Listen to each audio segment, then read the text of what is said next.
The first Ubuntu phone is finally launching next week. Canonical is launching the first Ubuntu smartphone after a year of promises, though it's unclear why anybody but hardcore Ubuntu aficionados would want one.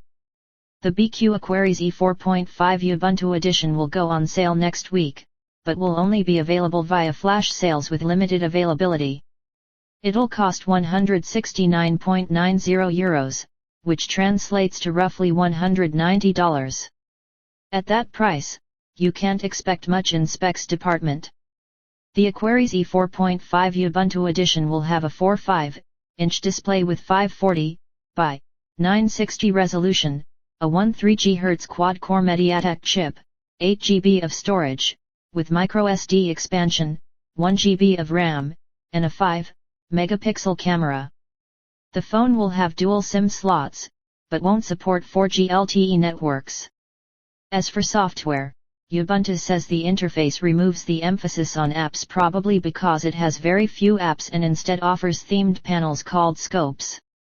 Users can swipe between scopes for news, music, videos, contacts, and nearby points of interest, in theory saving you from having to dive into traditional apps.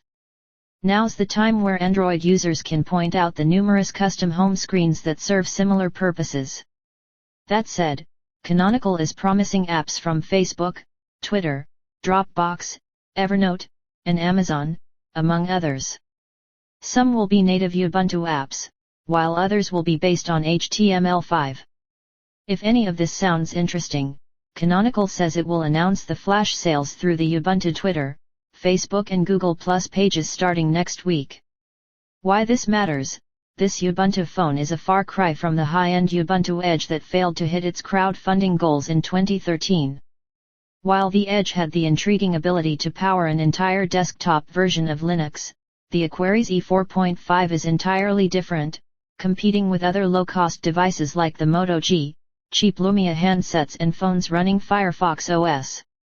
Winning people over won't be easy, but the launch is still a big milestone for Canonical as it tries to crack into mobile for the first time.